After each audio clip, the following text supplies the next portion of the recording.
বিবেকটা দিয়ে একটু চিন্তা করা উচিত যে আপনার আমার প্রস্তুতি কতটুকু, কতটুকু প্রস্তুতি নিলাম। প্রস্তুতি নেওয়ার জন্যই তো আপনার ভাগ্য খুলে দিছিলেন, বেশি কিছু তো দরকার ছিল না। আমি একটাই দেখাইতেছি, উম্মতে মুহাম্মাদি বানায় আপনাকে ভাগ্য খুলে দিছিলেন, উম্মতে মুহাম্মাদি হিসাবে নির্বাচিত করা আপনার আমার ভাগ্য কপাল খুলে দিছিলেন। এতটুক করলেই হইতো, কিন্তু করে তো না কেউ। ফামান জাআলাকা দামা, বলো তোমাকে রক্তে রূপান্তরিত কে করলো? ওমান জাআলাকা মুদগা, রক্তপিণ্ডতে রূপান্তরিত কে করলো? ওমান জাআলাকা ইযামা, তোমার কঙ্কালটা কে তৈরি করলো? ওমান জা কাসা আলাইহি লাহমা, নিখুঁতভাবে গোশত আর চামড়ার আবরণ কে চড়াইল? আমা কুনতা সাগীরা, তুমি কি ছোট ছিলা না? ফামান কাব্বারা, তোমাকে বড় কে করলো? আমা কুনতা যায়ীফা, তুমি কি দুর্বল ছিলে না? ফামান কাওয়াকা, তোমাকে সুঠামত্ব কে দিল? আমা কুনতা জাহিলা, তুমি কি অজ্ঞ ছিলে না? ফামান আল্লামাক, তোমাকে শিক্ষা কে দিল? আমা কুনতা মিসকিনা, তুমি কি মার পেটের থেকে অসহায় আসো নাই? ফামান আগনাকা, তোমাকে স্বয়ং সম্পূর্ণ কে করলো? এখন তো বলি আল্লাহ, কিন্তু সারা দিনেও তো 100 বার আল্লাহ বলি না, ঠিক না? বলেন তো। আল্লাহ বলে তুমি নিশ্চয় ছিলে, তোমাকে স্বয়ং সম্পূর্ণ কে করলো? তারপরে আল্লাহ একটু খোলেন যাতে বিবেকে লাগে, তো আল্লাহ একটু খোলেন, তো আল্লাহ বলে ফালা লাকা সিন্নুন তাক্তা, আজকে তো দাঁত দিয়া খুব কাটো, যেই দিন আসছিলে ওই দিন দাঁত তো ছিল না। ওয়ালা লাকা উযুনুন তাসমা, কান তো ছিল কিন্তু শ্রবণ শক্তির কার্যকারিতা তো ছিল না। ওয়ালা লাকা আইনুন তানদুর, চক্ষু তো ছিল কিন্তু দৃষ্টি শক্তির কার্যকারিতা তো ছিল না। ওয়ালা লাকা আকলুন তুমাইয়িজ, মগজ তো ছিল, ভালো মন্দ তো তুমি বুঝতে না। ওয়ালা লাকা ইয়াদুন তাফতিশ, হাত তো ছিল কিন্তু ধরার ক্ষমতা তো ছিল না। ওয়ালা লাকা রিজলুন তামশি, পাও তো ছিল কিন্তু চলার ক্ষমতা তো ছিল না। আমা কুনতা কাযালিক, আল্লাহ জিজ্ঞাসা করে তুই কি এরকম ছিলি না? আজকে তো বাপ নিয়ে চলিস, ঠিক না? বাপ বোঝেন? বাপ, আরে মনে হয় বাপ বোঝেন না, ঠিক না? কি বাপ বললাম? বাপ আরেকটা শব্দ বললে হয়তো একটু খারাপ লাগতে পারে, এই জন্য শব্দের চেঞ্জ করলাম, নাইলে ডাইরেক্ট বলা যায় আল্লাহ বলে তুই তো অহংকার নিয়ে চলস। আসলেই তো সত্য, আমরা তো অহংকার নিয়েই চলি, ঠিক না? কি বলেন? আল্লাহ বলে এইখানেই তো শেষ না, 24 ঘন্টা তোমাকে সুরক্ষিত করি বিদায় তুমি সুরক্ষা করি বিদায় তুমি সুরক্ষিত। আচ্ছা একটা উদাহরণ দিই, মনে হয় 2 দিন আগেও আপনারা দেখছেন সমস্ত খবরে বাহির হয়েছে ঢাকা শহরে জানলা বন্ধ রাখো, মনে হয় 2-4 দিন আগে খবরে আসছে, নেটে আসছে, সবাই জানলা, ঘরের কি জানলা, কেননা ঢাকা শহর এরকম দূষণযুক্ত। কয়েকদিন আগে কুয়াশা ছিল না খুব, তো বলছে দূষণ এরকম যে জানলা বন্ধ রাখো, হতে পারে ঘরের ভিতরে দূষণ ঢুকবে, স্বাস্থ্যের জন্য ক্ষতিকর হবে। আর এরকম কথা ঢাকা শহরে আমি জন্মের পরের থেকে শুনতেছি। কিন্তু ঢাকা শহরে কি মানুষ কমতেছে না বাড়তেছে? হ্যাঁ হ্যাঁ, উচিত তো ছিল কমে যাওয়া। যখন দূষণযুক্ত, তো কোন দিন সকালে উঠে শুনবেন যে অক্সিজেন পচে গেছে, টানতে দেরি, মরতে দেরি হবে না, ঠিক না? হ্যাঁ, তাহলে গুলশানের জমিনের দাম এত বাড়লো কেন? বলুক না ওনারা। গুলশান তো ছোটবেলা আমিও দেখছি, ওনারাও দেখছে মনে হয়। এত দাম বাড়লো কেন গুলশানের জমিনের? বাড়িদারারটা আরো বাড়লো কেন? ওটা তো এন্টারি জঙ্গল ছিল। বলেন, বাড়িদারা তো হলো ডিপ্লোমাজি, জুন সব এমবেসি ওইখানে, ওটা তো আরো বেড়ে গেছে। ধানমন্ডি এত বাড়লো কেন? ওটা তো বাজার ছিল, সবজি ধানের বাজার, ধানমন্ডি। ধান বেচতে তো আমিও দেখছি চোখে, বড় বড় নৌকা লাগতো। বলেন, মতিঝিল এত বাড়লো কেন? ওইখানে তো ঝিলই আসিল, আর ছিল কি? নাইলে মতিঝিল হইল কেমনে? তো দিন দিন দাম বাড়তেছে, মানুষের সংখ্যা বাড়তেছে, ঠিক না? দূষণ বিজ্ঞান বাহির করছে, কিন্তু অক্সিজেন খারাপ হয়ে গেছে এটা বাহির করতে পারে নাই। পারছে নাকি? অক্সিজেন কি ঢাকা শহরে একটা পিউন না? হ্যাঁ না, পিউন না? হ্যাঁ না, মনে হয় বোঝেন নাই। দূষণ মানি, কিন্তু অক্সিজেন না, অক্সিজেনও দূষণ আলা। ওনারাই স্বীকার করতেছে অক্সিজেন দূষণ আলা হইলে মানুষ বাঁচবে। তাইলে এই অক্সিজেন পিউর রাখলো কে? হ্যাঁ, আল্লাহ বলে 24 ঘন্টা তোকে সুরক্ষা দেই আমি। 24 ঘন্টা তোকে শুধু অস্তিত্ব দেই নাই, সাজাই নাই, 24 ঘন্টা আমি তোমাকে সুরক্ষা দেই, 24 ঘন্টা আমি তোমাকে সার্ভিস দেই, উইদাউট পে। একটাও নেই না তোমার থেকে, 1 টাকাও নেই না, কোনো কিচ্ছু তোমার কাছ থেকে নেই না, বিনা পয়সায় তোমাকে সার্ভিস দিয়া যাইতেছি। তারপরে আল্লাহ প্রশ্ন করতেছে, বল তুই 24 ঘন্টায় আমাকে কয়বার ডাকস? কয়বার আমার নাম নাও? আমাকে কয়বার ডাক? দেহটা তো আল্লাহ নিজের ইচ্ছায় আস্তে আস্তে আস্তে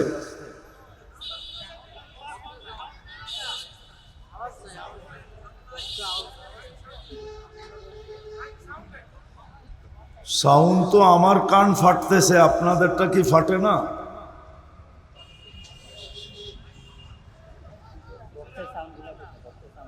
শোনেন শোনেন, শয়তানও শুনতে দিবে না। কেননা যদি আপনাকে শুনতে দিত, যদি আপনাকে শুনতে দেয় ভালো মতে, তাইলে তো আপনি পুরস্কারের গাঠি নিয়ে উঠবেন, ওর সমস্ত পরিশ্রম বিফলে যাবে। আমি চিনি এটা, লিপ টাচ, লিপ লিপ বোঝেন? আপনি কানেরটা নিয়ে আসেন, এরকম মনে করেন না আমি এটা চিনি না। এটা আওয়াজ টানবে না, ডাইনে গেলেও টানবে না, বামে গেলেও টানবে না। আপনি কানেরটা নিয়ে আসেন, এটার নাম হইল লিপ টাচ। বোঝেন না? বোঝেন না? এটা গায়িকার জন্য বানানো হয়েছে, গান গাওয়ার জন্য, ওয়াজ করার জন্য না।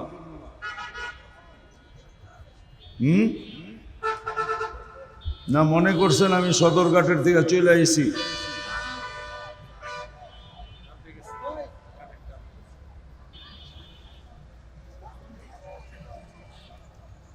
তো যেটা বুঝাইতেছিলাম, শয়তানও কিন্তু শুনতে দিবে না।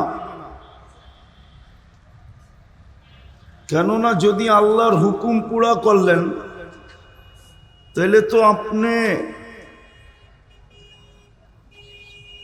সওয়াবের গাঠি পাবেন, গাঠি। ও সইবে তো সইবে কি করা? ও তো আল্লাহর সাথে পাঙ্গা নিয়ে আসছে। পাঙ্গা বোঝেন? আরে ঢাকায় শব্দ বোঝেন? পাঙ্গা, যে একটাকেও জান্নাতে যেতে দিব না। আর যদি তাই না হইতো, ওর কথাই যদি সত্য না হইতো, তাহলে সারাদিন বুক করেন কাঠটা, কাঠটা বুক করেন। আপনি ট্যাক্সি চালান কার হাত দিয়া? হ্যাঁ, মাইক্রো চালান কার হাত দিয়া? এই দেহটা কে দিছে? হ্যাঁ, এটার উপরে ডেলি কয় টাকা বাজেট ব্যয় হয় জানেন? হ্যাঁ, জানেন তো না? জানেন কয় টাকা বাজেট ব্যয় হয়? আপনার সংসারে মাসে বাজেট কত? 5 লাখই, 10 লাখই। মাসে যদি আপনি সংসারে 10 লাখ খরচ করেন, তো আমি তো আপনাকে একটা দিয়ে দেখায় দেব। কিডনি ডায়ালিসিস করতে নারায়ণগঞ্জে কয় টাকা নেয় বলুক তো দেখি, ওনাকে জিজ্ঞাসা করি। নারায়ণগঞ্জে কোনো ডায়ালিসিস সেন্টার নাই? আছে? নাই? নাই নারায়ণগঞ্জে কোনো ডায়ালিসিস সেন্টার? কয় টাকা নেয় একবার ডায়ালিসিস করতে? আরে বলেন না একটা। 5,000 বাদ দিলাম 4,000 নেয়। 4,000 বাদ দিলাম 3,000 নেয়। আল্লাহ তো ডেলি আপনার কিডনি ডায়ালিসিস করেন 36 বার, ও নেয় একবার।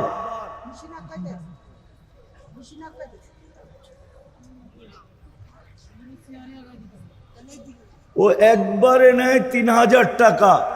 আরে লাগবে না ভাই, ওয়াজ শুনতে মনোযোগ লাগে, গান শুনতে আওয়াজ লাগে। আল্লাহর কাছে কি আওয়াজের শব্দ নাই? হ্যাঁ, তাহলে আল্লাহ মনোযোগের শব্দ কেন বললো? ওয়াজ শুনতে মনোযোগ লাগে, গান শুনতে আওয়াজ লাগে। কেননা আওয়াজ ছাড়া গায়িকারও শরীরে শক্তি আসে না, গায়কেরও আসে না, আর যুবকেরও নাচতে ভাল লাগে না। ওয়াজ শুনতে লাগে মনোযোগ, আওয়াজ দরকার নাই। 1.25 লক্ষ সাহাবা যেই সময় ছিলেন বিদায় হজে, কোন কোম্পানির লাউড স্পিকার ছিল ওইখানে? ছিল? ওলামা বলুক যে একজনও আল্লাহর রসুলের কথা শোনে নাই। মনোযোগ দরকার ছিল। মনোযোগ দিলে আপনিও শুনবেন, লাউড স্পিকার ছাড়া শুনবেন। মাঝে মাঝে দেখবেন মাইসে এমনে শুনে, এমনে দেখছেন? হ্যাঁ, কেন? ও মনোযোগ দেওয়ার জন্য এমনি করে, যাতে বাড়ি কানের সাথে খায় আবার হাতের সাথে খায়, যাতে সহজে বোঝা যায়। তো যেটা বুঝাইতেছিলাম, একবার ডায়ালিসিসে কত টাকা? 3,000। আল্লাহ ডেলি আপনাকে আমাকে ডায়ালিসিস করেন 36 বার। 3,000-কে 36 দিয়ে পূরণ দেন তো। আরে 2 লাখ হবে না। দেখেন, ক্যালকুলেটর তো লগই আছে মোবাইলে। 1,08,000 পার ডে দিতে হইতো, পার ডে। মাসে কত? আপনার উপরে বাজেট ব্যয় করতেছে, বাজেট। বাজেট ব্যয় হইতেছে, বাজেট। ভাবতেছি শরীরটা এমনি চলতেছে, এই জন্যই তাফালিং দেখায় চলতে পারি। নুন আল্লাহর খাই, তারপরও গুণ গাই না। নুন কার খাই? আল্লাহ নুন খাই, কিন্তু গুণ কিন্তু এটাও মনে রাখবেন, তিলে তিলে আপনার থেকে নিবে। আজকে হয়তো ইচ্ছা স্বাধীনতা দিছেন বিদায় কিচ্ছু বলে না, পুরাটাই কার দেওয়া? এটা দিছো আল্লাহ, চালায়ও আল্লাহ। আমি তো একটা দেখাইলাম, এরকম পুরা শরীরটাকে খুলা খুলা দেখানো যায় আজকের প্রযুক্তির সাথে মিলায়া। যে আপনি যদি এই শরীরটা প্রযুক্তি দিয়ে চালাইতেন, আরো দুই একটা দেখাই আপনাদেরকে, দেখি বুঝে আসে কিনা। আচ্ছা বলেন, খাওয়ার লোকমাটা মুখের কাছে নিতে দেরি, নাক সুইঙ্গা ঘ্রাণটা বলতে দেরি করে না, তাই তো? নাক কি সিগন্যাল দেয়? ঘ্রাণ সঙ্গেই বলে এটা মুখে যাবে, ঠিক না? আচ্ছা, এই ঘ্রাণটাই যদি আপনি প্রযুক্তি দিয়ে শুনতে হইতো, প্যাথোলজি সেন্টারের মাধ্যমে করতে হইতো, তাহলে ডেলি কয় টাকা বিল হইতো? কেননা কমসে কম তো আপনি 3 বেলা খান, ঠিক না? আরে খান কিনা? চাচু বাদেই দিলাম, ঠিক না? তো 3 বেলা টেস্ট করতে কতক্ষণ, কয় টাকা লাগতো? আপনারাই বলেন একটা। পার বারে যদি 100 টাকাও লাগতো, তো ডেলি লাগতো 300, ঠিক না? মাসে কত? 9000। তো নাক আপনাকে সিগন্যাল দিল এটা মুখে যাবে, ঠিক না? এদিকে নাক, আমি বেশি লম্বা কথা বলবো না, অল্প সময় বলবো। নাক সিগন্যাল দিবে, নাক সিগন্যাল দেয় এটা মুখে যাবে, ঠিক না? কিন্তু মুখের ভিতরে ঢুকানোর পরে জিহ্বা আবার সিগন্যাল দেয়, স্বাদ টেস্ট করে, স্বাদ যেটা পেটে যাবে। আচ্ছা, স্বাদটা যদি প্রযুক্তি দিয়ে টেস্ট করতে হতো, তাইলে বলেন আপনার সিরিয়াল কত লম্বা হতো? একটু ভাবেন না, কত লম্বা হইতো আপনার সিরিয়ালটা স্বাদ জানার জন্য। কয় টাকা বিল দিতে হইতো? মাইনা নিলাম 3 বেলায় 300 টাকা, তাইলে এইখানেও তো 9000 টাকা, 18,000 টাকা তো দুটার বিল।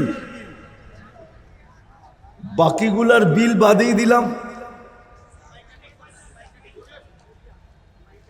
যদি শ্বাস নেওয়ার উপরে বিল হইতো, যে শ্বাস নেওয়ার উপরে বিল, যে প্রত্যেক শ্বাসে 1 পয়সা বিল, তাহলে তো ডেলি 1600 টাকা আপনাকে বিল দিতে হইতো। আমি প্রমাণ দিতেছি, বাংলাদেশের প্রথম সারির শিল্পপতি শুধু স্বাভাবিক শ্বাস নেওয়ার জন্য করোনার সময় নিজের এন্টার কোম্পানি লেখা দিতে রাজি ছিল। শুধু রাজি ছিল না, ডাক্তারদেরকে বলছিল যে আমাকে স্বাভাবিক শ্বাস নিতে দাও, আমি এন্টার কোম্পানি তোমাদের নামে লেখা দিয়ে দিব। তাইলে এইখানে তো ডেলি 1600 টাকা বিল দিতে হইতো। বিদায় আমি শেষ কথায় চলে আসছি, আর লম্বা করবো না।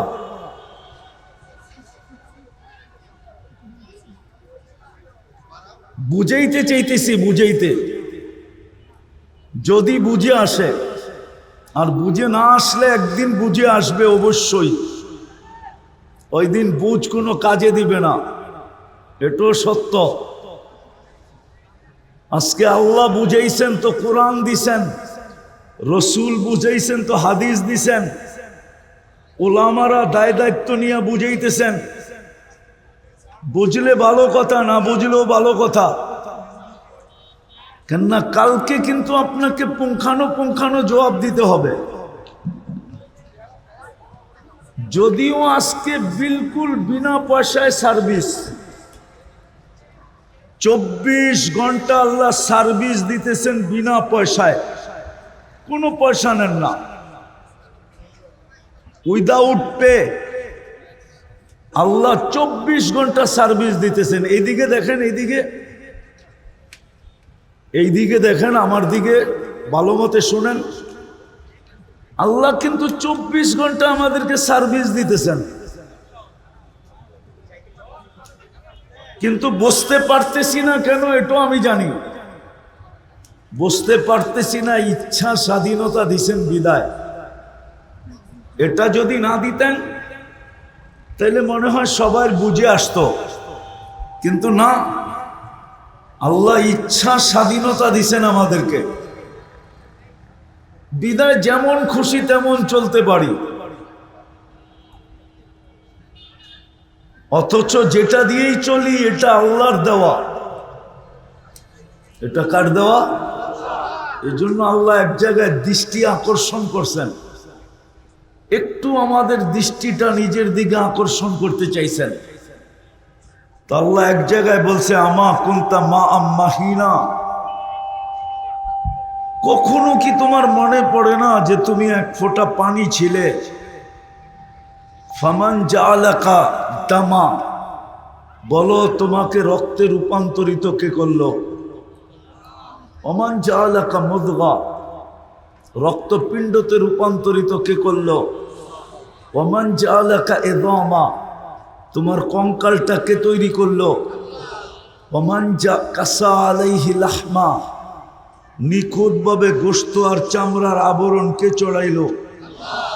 আমা কুনতা সগীরা, তুমি কি ছোট ছিল না? ফামান কাব্বারা, তোমাকে বড় কে করলো?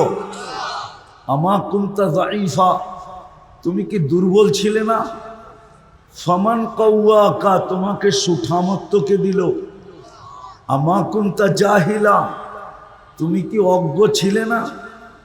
ফামান আল্লামাক, তোমাকে শিক্ষাকে দিল? আমা কুনতা মিসকিনা, তুমি কি মার পেটের থেকে অসহায় আসো নাই? ফামান আগনাকা, তোমাকে স্বয়ং সম্পূর্ণ কে করলো? এখন তো বলি আল্লাহ, কিন্তু সারা দিনেও তো 100 বার আল্লাহ বলি না, ঠিক না? বলেন তো। আল্লাহ বলে তুমি নিশ্চয় ছিলে, তোমাকে স্বয়ং সম্পূর্ণ কে করলো? তারপরে আল্লাহ একটু খোলেন যাতে বিবেকে লাগে, তো আল্লাহ একটু খোলেন।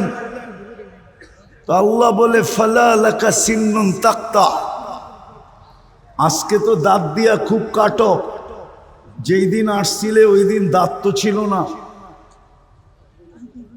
ওয়ালা লাকা উযুনুন তাসমা, কান তো ছিল কিন্তু শ্রবণ শক্তির কার্যকারিতা তো ছিল না। ওয়ালা লাকা আইনুন তানদুর, চক্ষু তো ছিল কিন্তু দৃষ্টি শক্তির কার্যকারিতা তো ছিল না।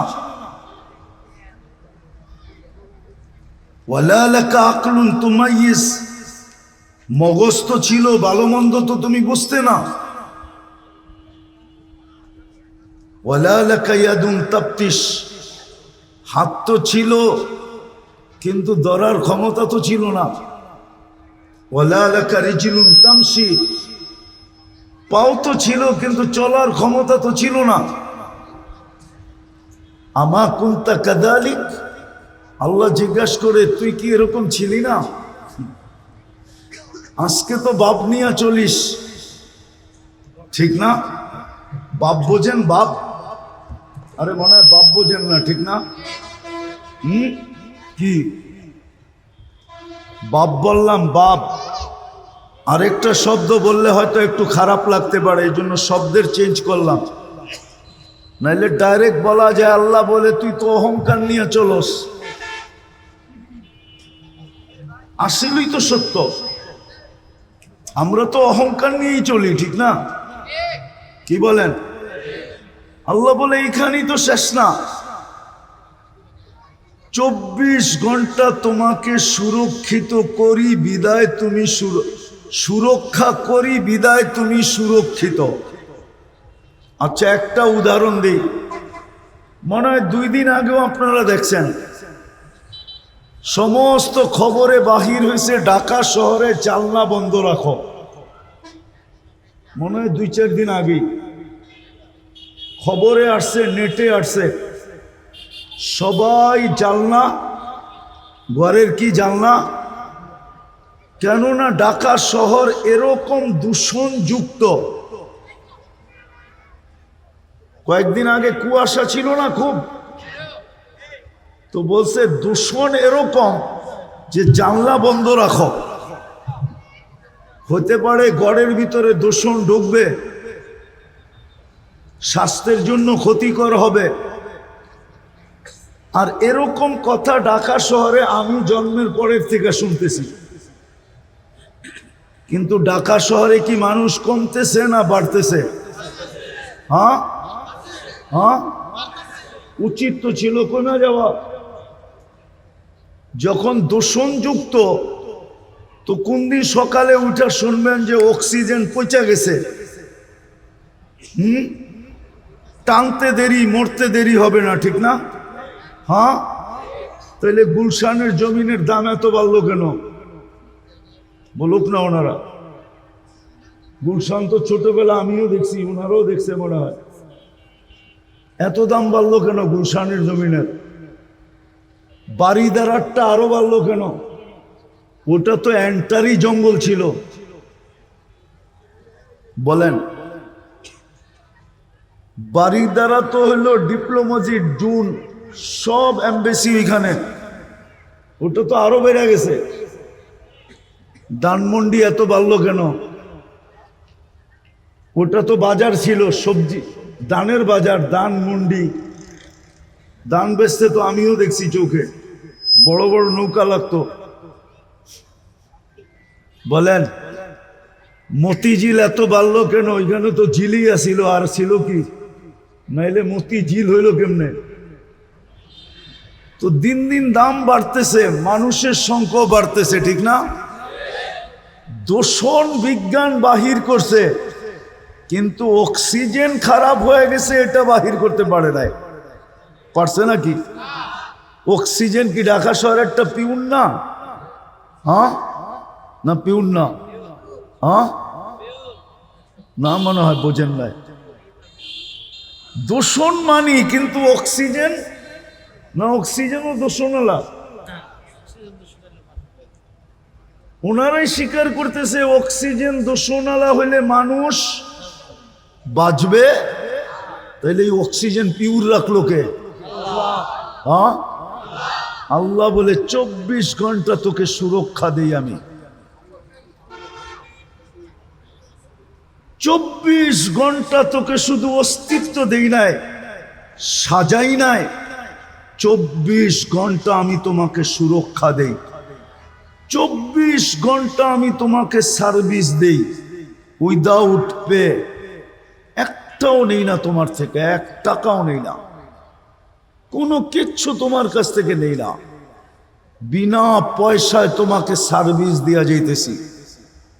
তারপরে আল্লাহ প্রশ্ন করতেছে, বল তুই 24 ঘন্টায় আমাকে কয়বার ডাকস? কয়বার আমার নাম নাও? আমাকে কয়বার ডাক? প্রথম প্রশ্ন, কালকে এই চেহারাটা কি করে দেখাবা? আগে এটা বলো। দ্বিতীয় বলো, তোমাকে কি অনার্থক সৃষ্টি? তোমাকে কি অনার্থক সৃষ্টি করছি যে তুমি অনার্থক সৃষ্টি? তোমার কোনো উদ্দেশ্য নাই, তুমি কি অনার্থক সৃষ্টি? কবিও তো এটাই বলছিল, तुझे दुल्हा के रहो सबसे बाल आला, हो जीनत निराली हो फैशन निराला, यूं ही जिया करता है क्या मरने वाला, तुझे हुस्न जाहिर ने धोखे में डाला, जगह जी लगाने का दुनिया नहीं है, ये इबरत की जा है तमाशा नहीं है। কোরআনও বলে আফাহাসিবতুম আন্নামা খালাকনাকুম আবাস, তুমি কি অনর্থক সৃষ্টি? এই জন্য মেরে দোস্ত, এই জন্য মেরে দোস্ত চলে যাব কালকে, কালকেই বললাম, কালকেই চলে যাব। কয়দিন থাকবেন দুনিয়াতে? যার কাছ থেকে আসছি তার কাছে যাব।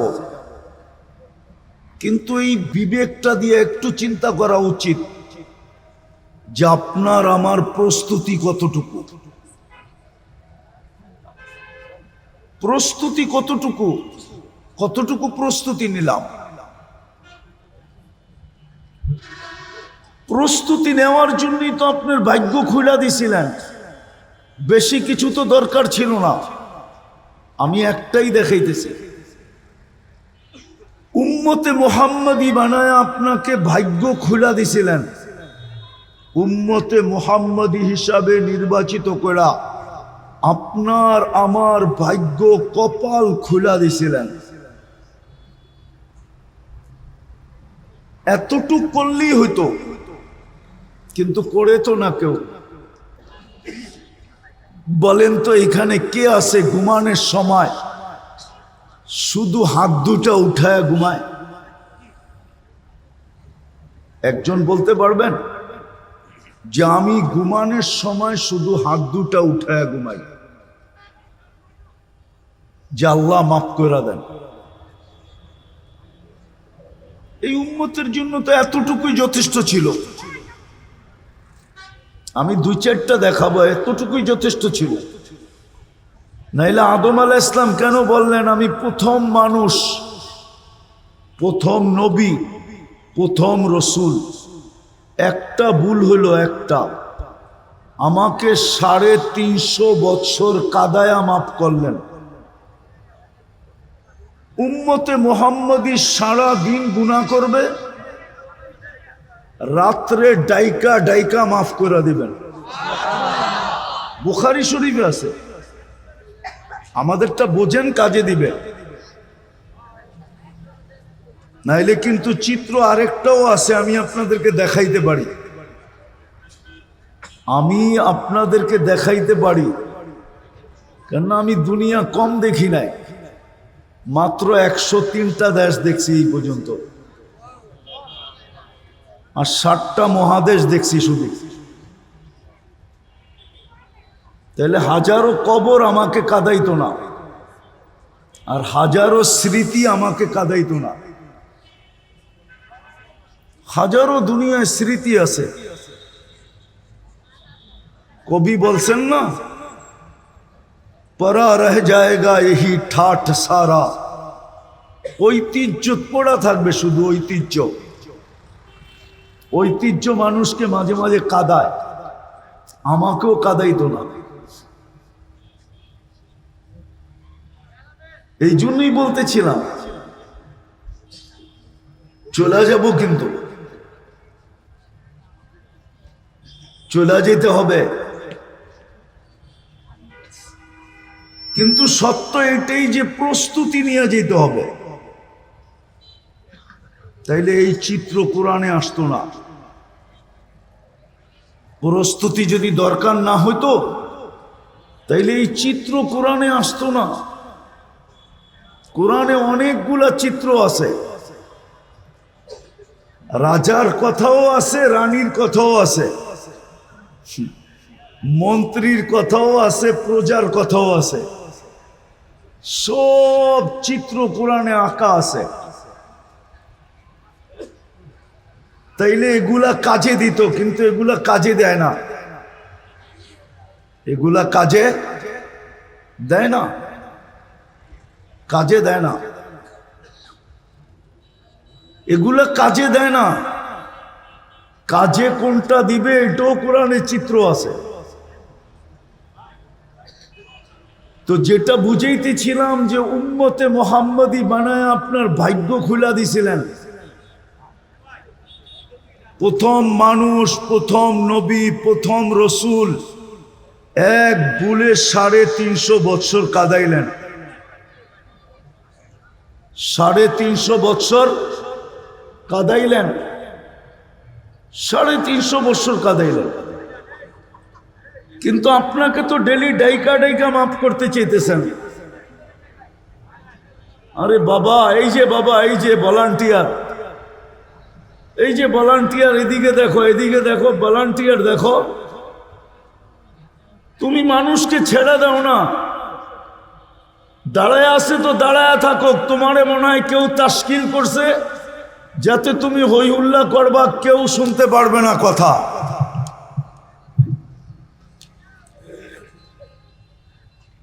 তো যেটা বুঝাইতেছিলাম, কেননা কথা তো এইখান থেকে আসে না, ওইখান থেকে আসে। মনে হয় আপনি মানতে রাজি না, কথা কি এইখান থেকে আসে? কথা এইখান থেকে আসে না, কথা ওইখান থেকে আসে। আর কসম খোদার, আল্লাহর হুকুম না মানলে বক্তা শুধু চিল্লায় চলে যাবে। আল্লাহর হুকুম মানেন, এই জন্যই প্রথম বলছিলাম যে মনোযোগ হইতে হবে আর পরিবেশটা নীরব হইতে হবে। কেউ দাঁড়ায় শুনতে ভালোবাসতেছে, দাঁড়ায় শুনতে দেন, আপনার হইহুল্লা করার তো দরকার নাই। কারো বসতে ভালো লাগতেছে বসবে, কিন্তু আপনি হইহুল্লা করে সম্পর্কটা কেন নষ্ট করতেছেন? তো যেটা বুঝাইতেছিলাম, আল্লাহর হুকুম মানা ব্যতীত এই ছোট জীবনটা গড়বে না। আর যদি না গড়ল, তাহলে কালকে দাঁড়ানো যাবে না, সামনে দাঁড়ানো যাবে না। সত্য, এটা মেনে নেন।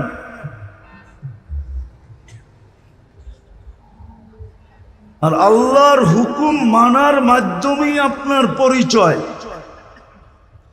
দুনিয়ায় পরিচয় হাজারো জিনিস দ্বারা হয়, আমি মানি, এটা আমি অস্বীকার করি না, কিন্তু আল্লাহ রসুলের কাছে পরিচয় হবে শুধু হুকুম মানার দ্বারা।